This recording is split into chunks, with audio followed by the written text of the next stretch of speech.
Free audio post-production by alphonic.com. And one thing I want to say that was so great about you during treatment is you did your homework. Mm-hmm.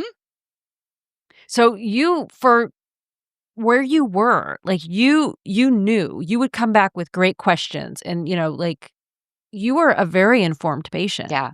And even then, Even then, you were like, no, I got this. Yep. I got this. I got this. I know what to expect. I know what questions to ask. Like, I'm prepared.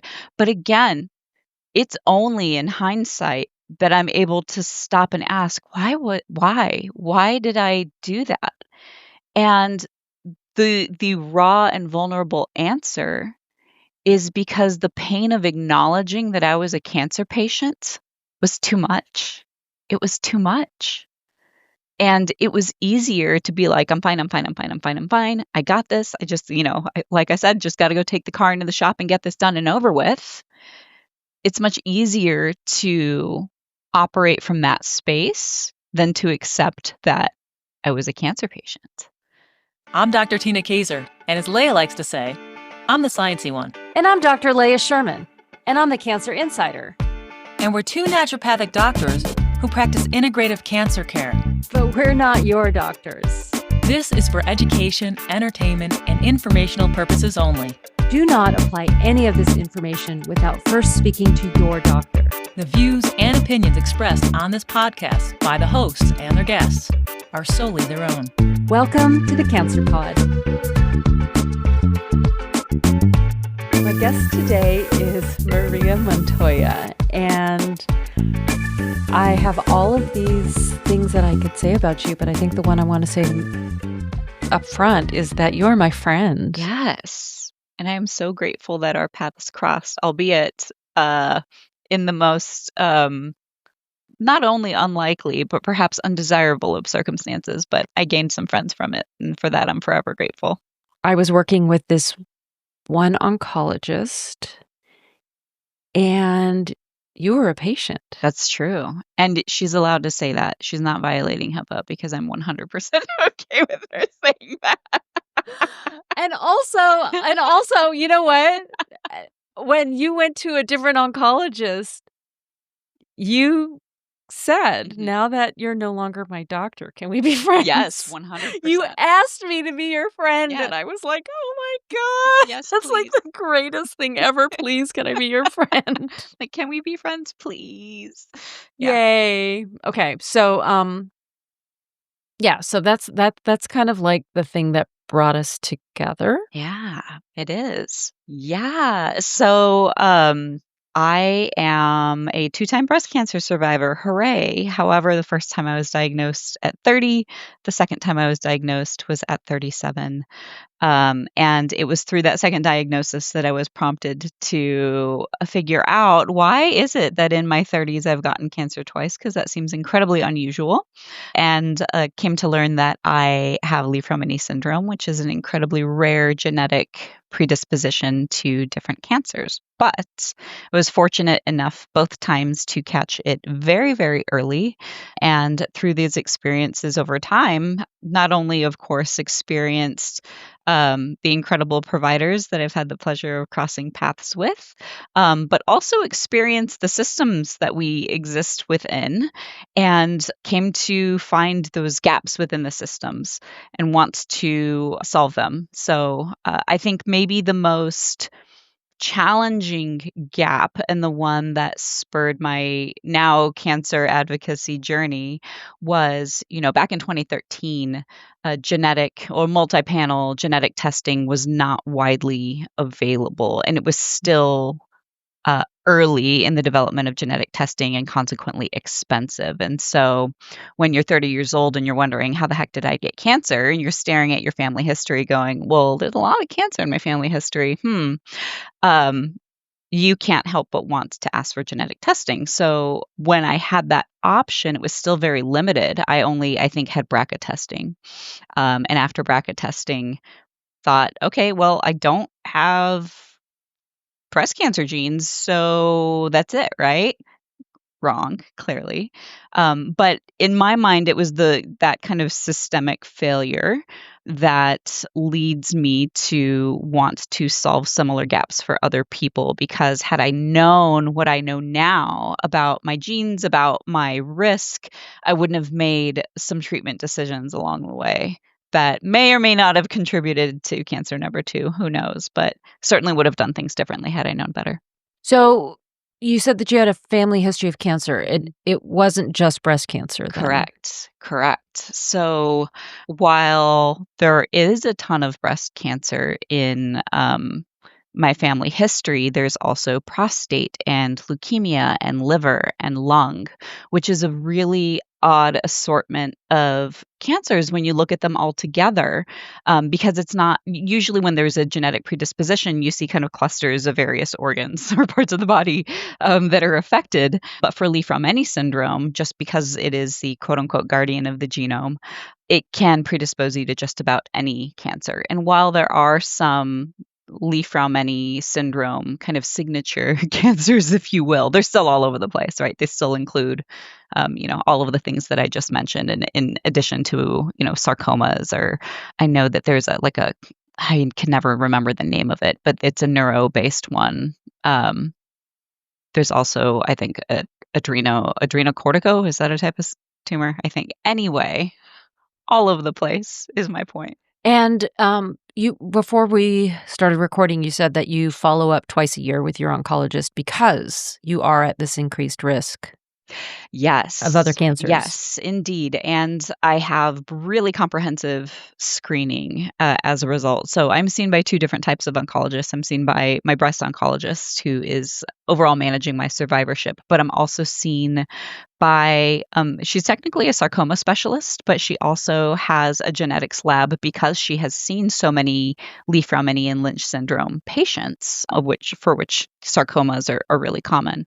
And so, I have incredibly comprehensive screening, from things like whole body MRIs to like full dermatological workup, in addition to some other things. But they're together quarterbacking my care to make sure I'm kind of covered, toes to my nose. Snoot to tail or something like that. Exactly, snoot to tail. I really want you to talk about like what you kind of hinted as to, what brought you towards like where you are now, but the patient advocacy part, what was your experience going through cancer like the first time and then later the second time that, kind of really, I don't want to say pushed you towards this career path? Yeah, great question. So it's so many things. I don't know that I can point toward any one experience, but I can give you a few, and we can dive into any one of those and figure out which makes sense to unpack. So things like fertility and family planning. I wish I would have had way more guidance than I had. At the time, I was notified that I would need chemotherapy the day before my implant exchange surgery was about to happen. And so it was this very rushed delivery of, hey, I'm so sorry that we're interrupting your, breast appointment. We needed to tell you that you're going to need chemotherapy, and we're coming in here with such urgency because, if that's something that we need to get started and start planning for, especially as it relates to your surgery, you need to make a decision now about like fertility preservation. And so I was like, and in the moment, I made the best decision that I could with the information that I had. In hindsight, I really wrestled with the fact that I was pushed into that decision. And I mean, pushed feels like an overstatement, but the timing of that information was not great. And so that never quite sat right with me. And that was one of those things where I'm like, you know what, as a 30-year-old, you'd think that at point of diagnosis, they would be telling me about, having these conversations, even if they thought I didn't need chemo, even if I would never need chemo, you'd think that at point of diagnosis, this would be on the table, but that it didn't come up until that point in time. And so came to find through some of the studying I'm doing right now for my Master's of Social Work, is that when you look at research around who gets fertility counseling, more often than not, Black and brown women get it at a far less frequent rate by comparison to white women, right? And so you see these moments of systemic racism. I do not by any means believe it was intentional, right? I do think that my care team did the best that they can with the information that they had at the time, that this was a matter of, scheduling and circumstance. But you can't help but look at that data and go, dang it, why didn't somebody have this conversation with me sooner? Like, I love the fact that everything moved quickly, except in this circumstance, right? And it wasn't even necessarily about getting pathology back, because in my case, we didn't think I was going to need chemotherapy because it was such early stage, and I'd opted for a mastectomy versus going the lumpectomy and radiation route. But it was the oncotype testing, which does take time, right? That takes about 2 to 3 weeks to come back. And it was just, once again, the timing of when we got results back from that lab, which I understand are external, that it worked out poorly. So that's like one example of a systemic gap that I look at and say, why didn't this conversation happen sooner? Right. Same thing with genetic testing. Even if I know that multi-gene panels existed at the time, and I do remember somebody saying, well, you could have a more comprehensive genetic test, but you'd have to pay for it out of pocket because insurance won't cover it quite yet. And at that point in time, I mean, if I was working an hourly job, like, we're just kind of living the best that we could. I didn't have $4,000, right, to pay for this genetic testing. And so I just went, yeah, I'm probably fine. Like that. Right. Whereas had somebody said, like, hey, here are resources to organizations that might be able to help cover cost or things like that, that would have been immensely helpful. But you don't know what you don't know. And often you don't learn it until it's in hindsight. And so that's another example where I go, man, I wish somebody just would have pointed me in the right direction to say, here's an organization that might be able to help. Because again, had I known about my Li Fraumeni syndrome sooner, I absolutely would have made different decisions as it related to, say, ongoing hormone-based therapy or, hormone blocking therapy. But you live, you learn. So those were a couple of experiences that, you found were areas that could use improvement in the cancer system. Yeah. When you were diagnosed the second time, Mm-hmm. that was a completely different set of circumstances in that you were one of those people that went through treatment during COVID. Yes. And that experience was harrowing for many reasons. When you have no immune system and it's April or May of 2020, where there's no vaccine, where we haven't even hit the peak of COVID yet, but we knew that hospital beds were scarce, it was a completely different situation to walk into because the pandemic alone. I think when you couple that with knowing what treatment's going to be like and feel like, there's also just kind of a different sense. I think I went through treatment the first time like the way somebody takes their car in for an oil change. Meaning it's like, you know what, this is an annoying chore that I have to do, but I got to get it done. So here we go, as opposed to I am entering a potentially life-threatening situation. I really underestimated what the gravity of not having an immune system would be like. And so even in 2013, I had been hospitalized because I'd become neutropenic. I think twice. And then I remember that. it was had a party in my hospital room. It was great. Which maybe you shouldn't do when you don't have an immune system, but story for another day. But in 2020, having full understanding of what it means to be neutropenic, what it means to not have an immune system, what it means to really be left defenseless. When I did end up having neutropenia again, or being neutropenic again due to sepsis, it was harrowing. And, I recall going to the hospital and it being this really scary balance of like, oh my gosh, I really hope I'm coming out of here because I don't know whether or not I am. But also, like, my husband and kids are in the car and like have to like kiss them and say goodbye as though like they're dropping me off for school, right? Like it's this like awkward balance of like, love you, bye, hope I see you. And then, walking into the ED and going from there. So it was a trip, but I think in the isolation of that, because it was a very isolating experience, right? You can't have visitors, you can't have family. You're kind of left to the service of, again, right, the system that you're entering. Having that incredibly isolating experience was also another moment where I thought, like, there's gotta be a better way by which we're showing up for people, especially psychologically, emotionally, in terms of their own mental health, etc. Now, granted, again, things were crazy within healthcare systems at the time, and I completely have empathy for that. And it really stunk being a cancer patient in April, May, that whole summer of 2020. Yeah, and especially because you were neutropenic, you had sepsis, and then throw on the whole COVID unknown. I mean, we were still figuring things out at that time. Yeah. And yeah, I mean, that must have been really scary. It was. When I reflect back at that time, and I think about, again, all of those little like systems moments where you go like, how could this have been prevented or better? I didn't actually know I had sepsis until after I was admitted inpatient. Like in the ED, they didn't tell me that I had, that I was septic. They just said they were going to admit you? Uh-huh. And they more or less were like, so you've got an infection, you've got a choice, you could stay here, we could admit you, we'd have you on a pretty intense course of antibiotics, but there's risk with keeping you here, or we could essentially prescribe something and you can go home, but there's risk in that too, right? But they're like, choice is yours. I'm like, thanks. But again, they're having me make this choice without being fully informed of what is it that I'm being treated for. And so I just said, like, you know what, I'd rather just stay here because if something does go awry, like, at least I'm already in the hospital.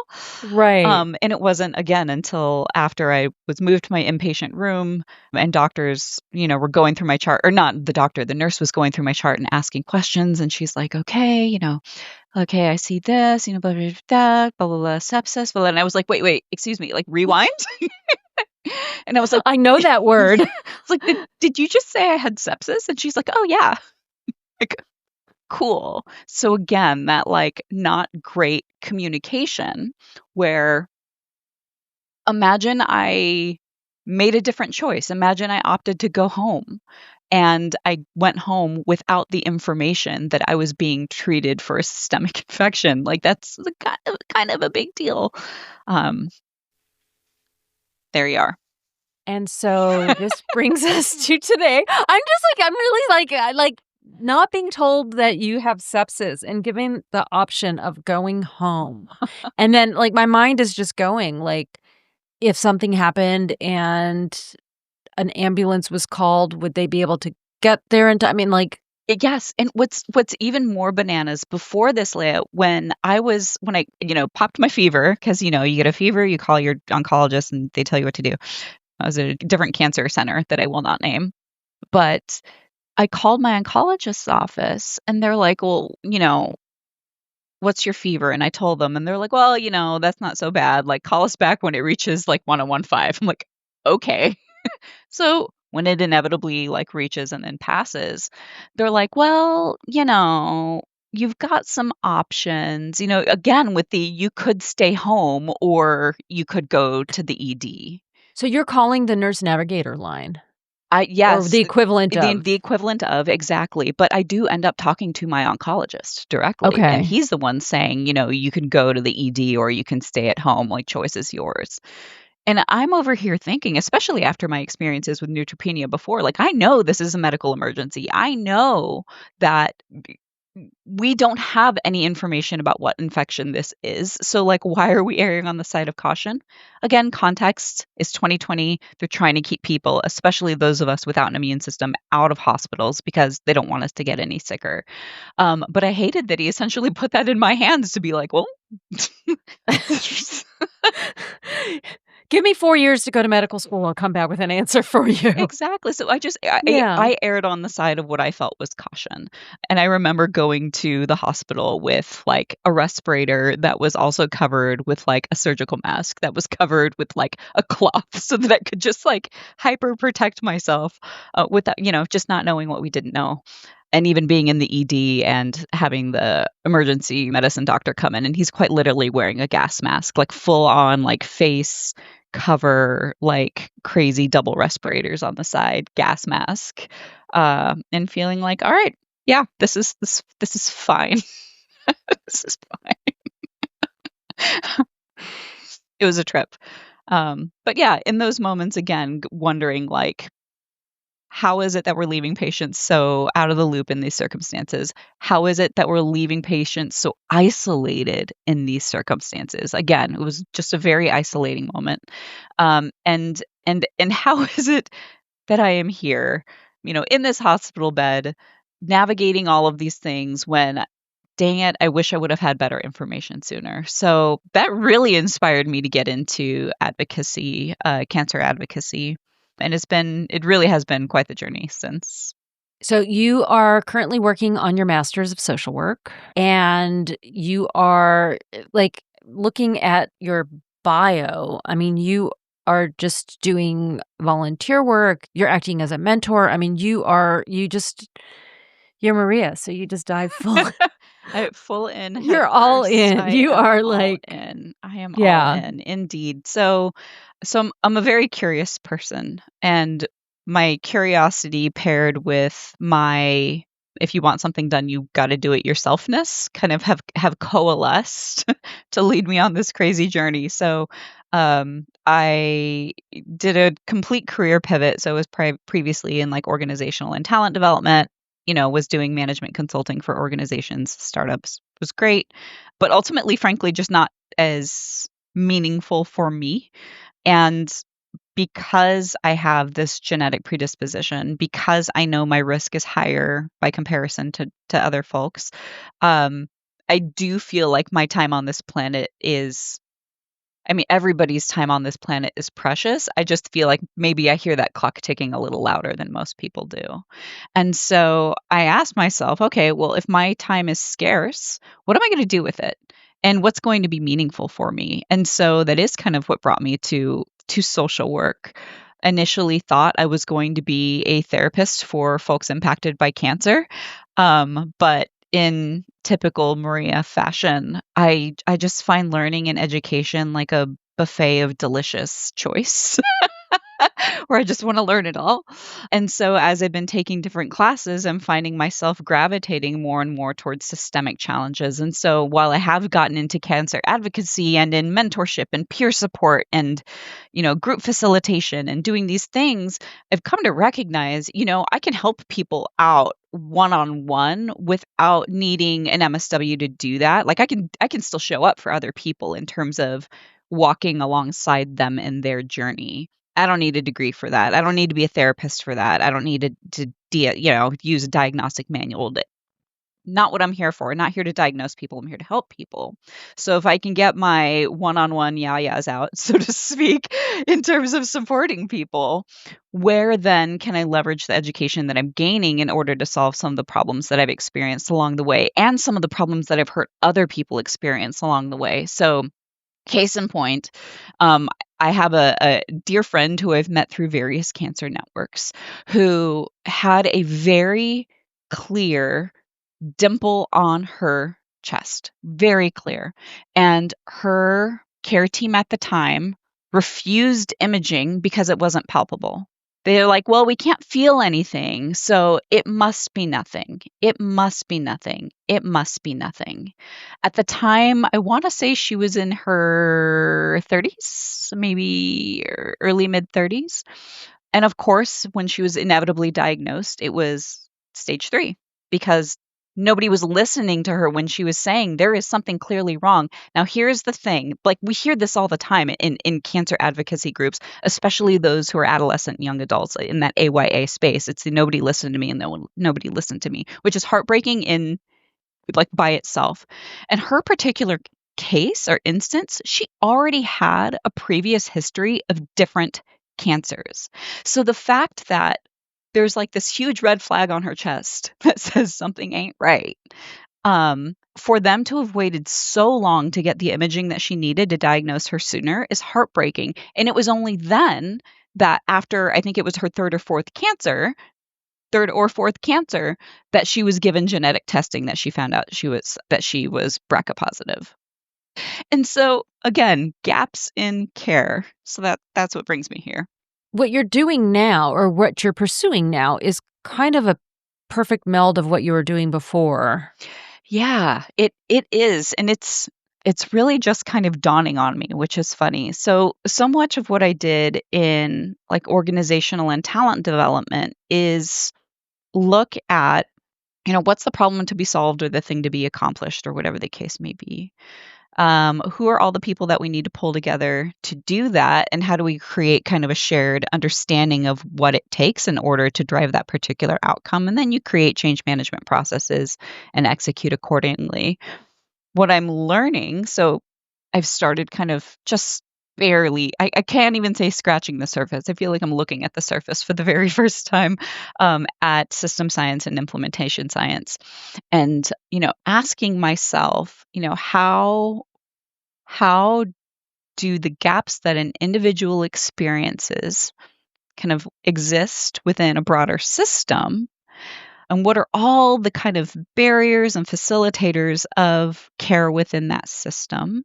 But also, how can we get better at bringing interventions, into the chat, so to speak, sooner or faster or better so that we can, again, drive the outcomes that we're trying to drive? So one of the most heartbreaking statistics that comes to mind is the fact that depending on who you ask, depending on what population, I've heard anywhere from 30 to even 70% of cancer patients experience psychosocial distress, right? They experience distress related to their diagnosis, of course, right? We hear cancer, we think we're going to die. It's distressing. Whereas only about maybe, I think I've seen 4 to 8% actually seek psychosocial support. Like that's a huge gap, a huge gap. We also come to find that folks are most likely to seek that support at point of diagnosis, right? When people are scared, when they're freaked out, where they've just learned that they've had cancer, it's overwhelming, they want help. But systems don't yet kind of have that automatic service available. And so again, I'm looking to implementation science to say, we know the distress is there. We know that folks aren't seeking support. Why aren't we doing a better job of making sure people have what they need at the point that they need it? And so I'm hoping that by just diving into these different realms of science, that I can learn more about how we close gaps in these systems, in particular psychosocial support. From what I remember, when patients would first come to us, and they were offered, to see mind body, at some point everybody saw mind body, and then that kind of like went away. And then it was just more like offered to people. Mm-hmm. A lot of patients declined. Yeah. Because they had, oh, no, like, either they just didn't want to go there, or they wanted to talk to somebody, maybe like a member of their clergy or something, it was, so you don't always know. Mm-hmm. And I'm including myself in this too, because I did not do any mind body. Yeah. Yeah. Yeah. And my reason was because I worked there.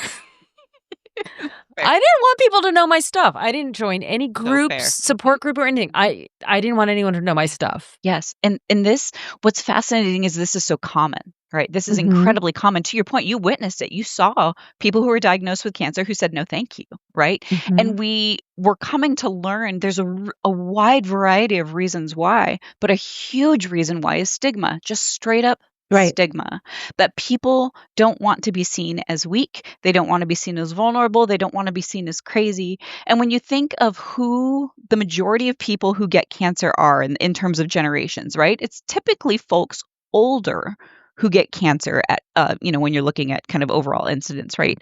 And older generations have a really different concept of what mental health or mental health intervention means. As they were experiencing life, mental health intervention was only for people who were quote unquote crazy, right? For the quote unquote psychos, for the people who, were on the fringe. And so to me, it absolutely makes sense that they would reject it because there's still so much stigma associated with it. Now, that said, a very unfortunate fact is, one, we know that incidence of cancer at younger ages is increasing, which is not great. We also know that, two, younger generations are more receptive to mental health support, which is great. And so I foresee this demand coming sooner rather than later for more psychosocial support available to folks, at point of diagnosis. But I mean, to your point, yeah, I totally have seen that too, where people are more likely to say no, thank you. And it's usually later down the road when they start experiencing post-traumatic kind of stress or post-traumatic events that they go, oh, wait, this affected me way more deeply than I ever anticipated. And it blindsides them. And I'm speaking from experience as well. I had much like you. I was like, nope, I'm good. I'm fine. I mean, you saw me through treatment. I was like, I am fine. I am happy. got this. I'm I've okay. got this. And one thing I want to say that was so great about you during treatment is you did your homework. So you, for where you were, like you knew you would come back with great questions, and like you were a very informed patient. Yeah. And even then, you were like, no, I got this. Yep, I got this. I got this. I know what to expect. I know what questions to ask. Like, I'm prepared. But again, it's only in hindsight that I'm able to stop and ask, why did I do that? And the raw and vulnerable answer is because the pain of acknowledging that I was a cancer patient was too much. It was too much. And it was easier to be like, I'm fine. I got this. I just, like I said, just got to go take the car into the shop and get this done and over with. It's much easier to operate from that space than to accept that I was a cancer patient. So that's an issue. And that's an issue for people of all ages. And it's a really tricky issue to tackle because how do you help somebody who doesn't even recognize that they need help? So how do you? Let me go. I want answers. We need answers. Yeah, let's do this again once I do a PhD and have a dissertation complete. Yeah, I mean, I would, with my patients, I would come back and I would like readdress it if I felt that no, they really need, they need something. And for some reason, I don't know if I did this with you. I probably didn't, but I would definitely like approach people, at different appointments. Like it wasn't just like one off. Like I would really encourage people, especially if they really started opening up to me. Yeah. Because I didn't feel like I was equipped. Sure. And so I would say, let's refer you. And I had patients say, I would rather talk to you. And I'm like, oh, would you? It's because the relationship was there. And this is where I think peer support is so helpful, right? Because the thing about peer support is it's all about the familiarity of somebody, right? And that you're more likely to open up with somebody who feels familiar, whether or not they've been through your circumstances. There can be peers in many ways, right? And so I think peer support is a really helpful way to allow people to open up and acknowledge that there is a need. I wrote about this last semester in a paper that I had to complete. An interesting avenue might be leveraging conversations about side effects as a means to kind of put your foot in the door to talk about emotional support. Because when you think about it, there's the Venn diagram of mental health systems and treatment-related symptoms, things like insomnia, right? Things like irritability, things like changes in appetite that could be due to anxiety, could be due to chemotherapy, who knows? But it's an it's an easier way to have the conversation to say, hey, you're going to experience a wide variety of side effects. Some of them might be due to treatment. Some of them might not be due to treatment. And it's important you tell us what you're experiencing so we can figure out what's what. And so we can troubleshoot it with you. And I think for maybe folks who are more resistant to mental health interventions, that might be a more palatable way to open things up, as opposed to just saying like, well, cancer's hard and people feel isolated. So when you do, go see a therapist, because then people are going to be like, I'm not isolated, you're isolated. Right? Just puts people automatically on the defense. So Right. Yeah, because you could be surrounded by friends and family, and it's still very isolating. Incredibly. And that is a incredibly common thing that people experience in Cancerlandia, that I feel like other patients know and see, but people who are not patients don't yet quite understand. So where do you see yourself going with this? So you're going to complete your master's of social work. You were talking about perhaps getting a PhD, but you're not going to be a therapist. Like, where do you see yourself? Like, what's your, what's your passion? Like, Yeah. Where do you see the future of Maria being? Oh my goodness. Number one, alive. Yeah. Okay. No. Okay. Yes. I meant more in terms of like what you're like. I hope that for you as well. Many years alive.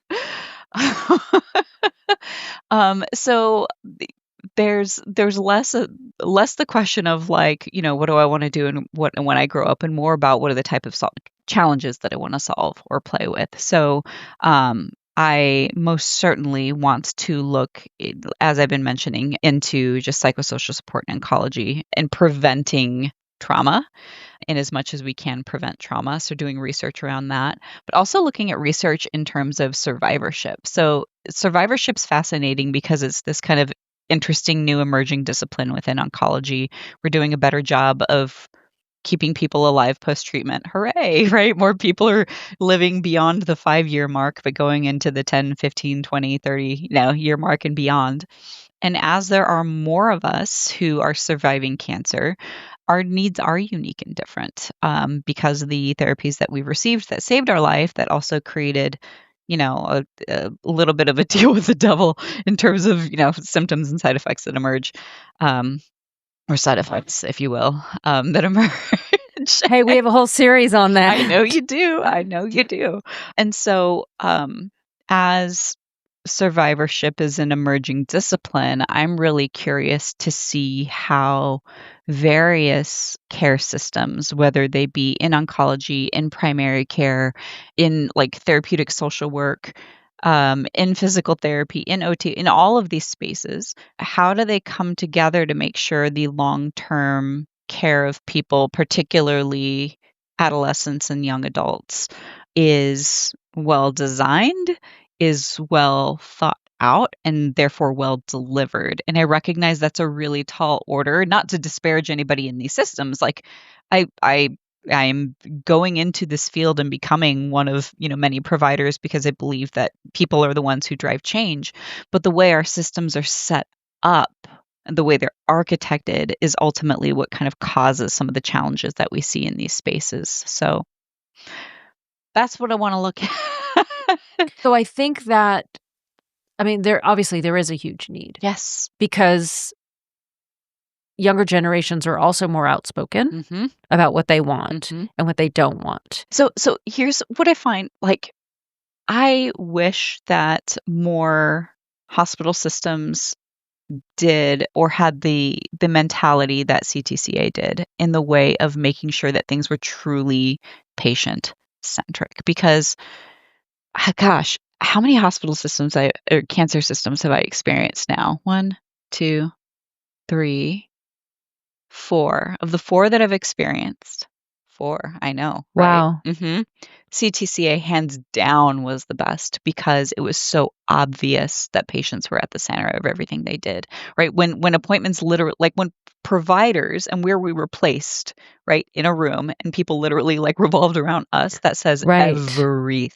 everything, as opposed to kind of shuttling people from one place to another. Mm-hmm. And I am the system that I'm currently within, I see is making efforts toward that model, which I think is phenomenal, and I hope they do it successfully.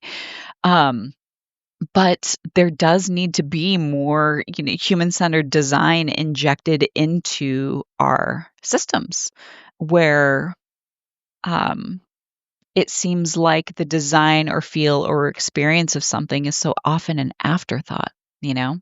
It's more like, treat the thing, do the thing, move on. But again, that's really the byproduct of the way the system's built.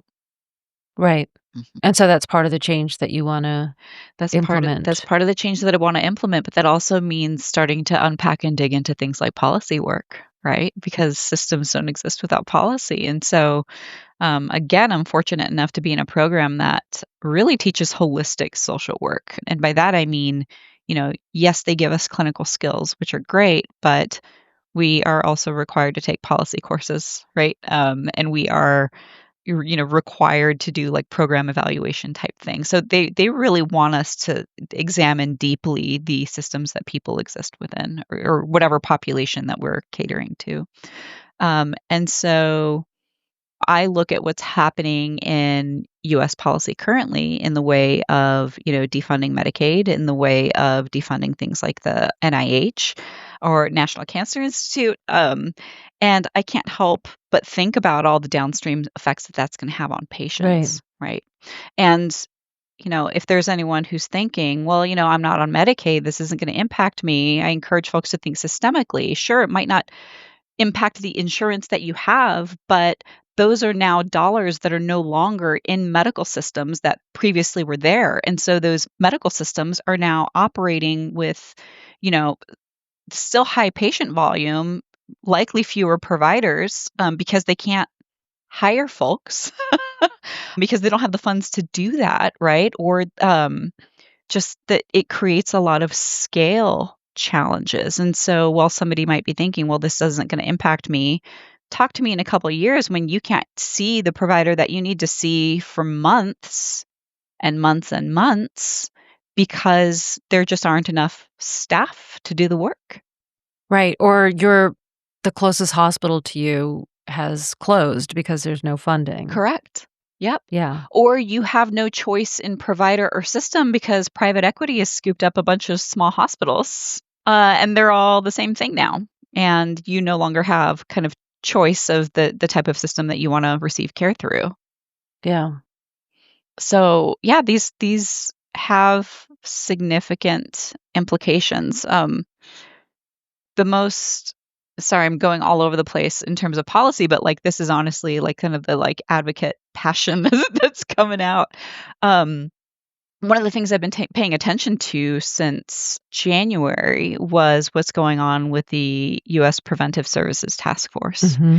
And so for folks not familiar, long story short, there's a group of folks called the U.S. Preventive Services Task Force who are nonpartisan scientists who inform what preventative services are kind of standard, like quality of care, standard of care.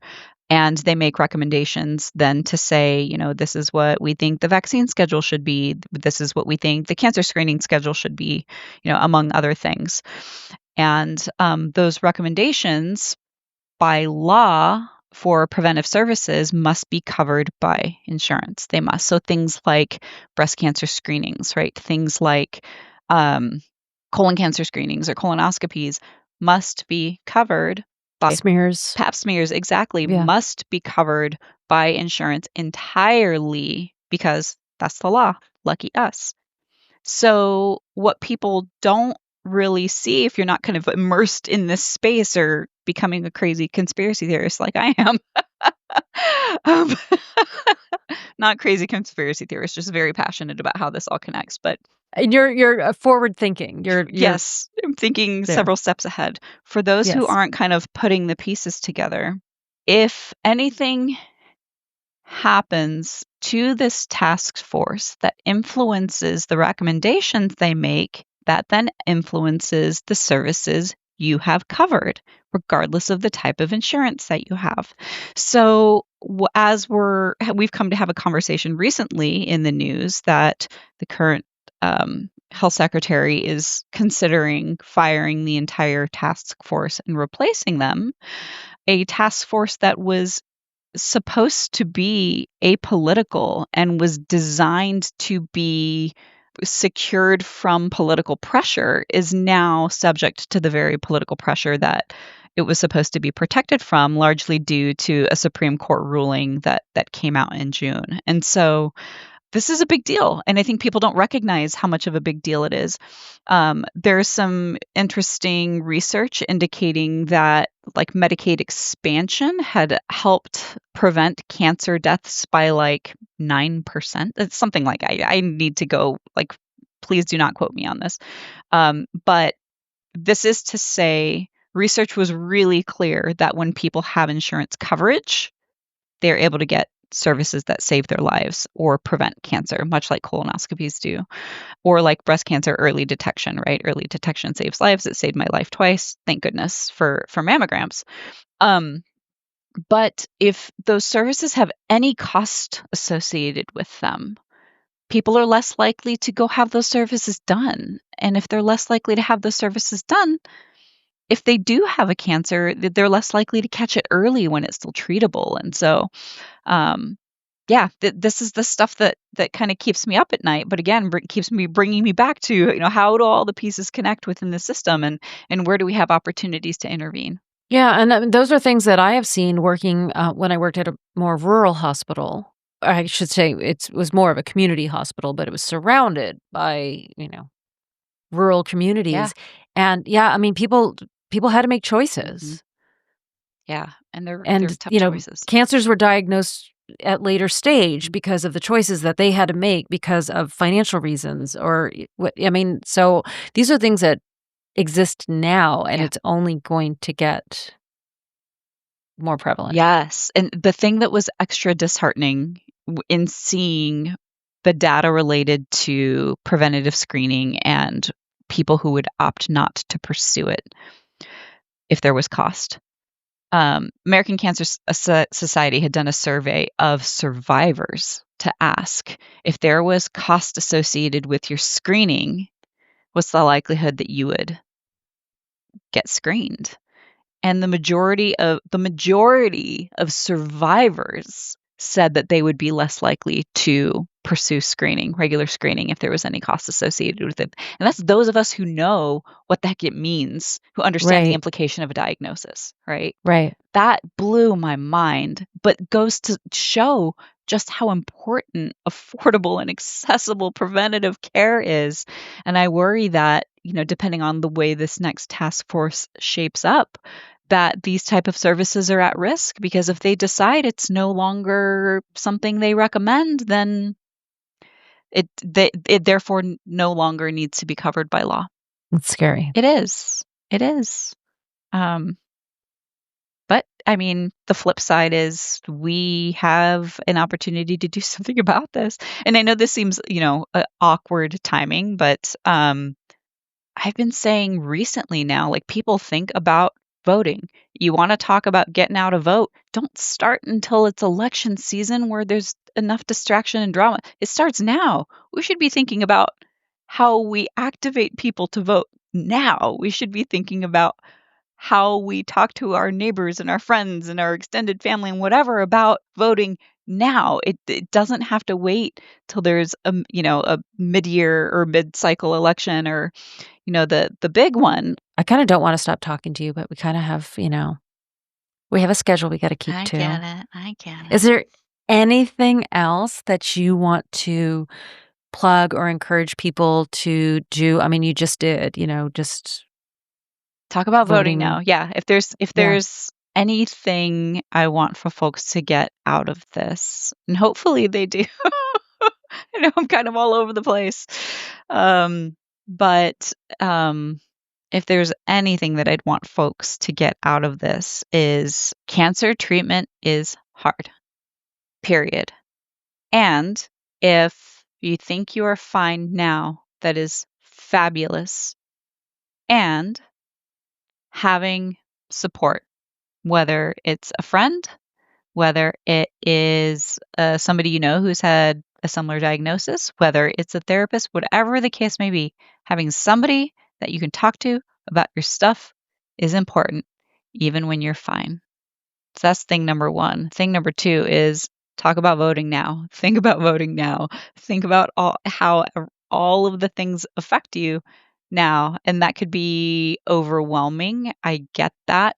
But what's even more overwhelming is not being able to get the care that you need when you need it, because decisions that were made by people who aren't thinking about people on an individual level. Well, it was great catching up with you. You too. I look forward to catching up with you when you finish your program and you're kind of on your next adventure. Your next adventure. Whatever that might be. Maria's adventures in healthcare implementation. Hopefully so. Hopefully so. And system science. There's a meme of the dude who has like a bunch of like graphs and stuff behind him and like lines, and he's got like wile in his eyes, and he looks. Yeah. You know who I'm talking about? Yes. That meme has a name, but I feel like that guy. Like that's next on my adventure, is becoming that guy. But just like stringing all the like pieces together. Yeah, 100%. 100%. Yes. Well, I'm excited for everything that you are doing. Thanks. And I'm proud of you. Aw, shucks. Thanks. Well, thank you, Maria. You're so welcome. Thank you for having me. I'm more than happy to help however I can. Truly. Okay. And we have your LinkedIn in our show notes. And so people can reach you through there. Beautiful. Thanks so much. Yeah. Thanks for listening to the Cancer Pod. Remember to subscribe, review, and rate us wherever you get your podcasts. Follow us on social media for updates. And as always, this is not medical advice. These are our opinions. Talk to your doctor before changing anything related to your treatment plan. The Cancer Pod is hosted by me, Dr. Leah Sherman, and by Dr. Tina Kaiser. Music is by Kevin MacLeod. See you next time. Thanks. I learned it by watching you. You remember that commercial? Yes. But that was about drugs. It was. All right.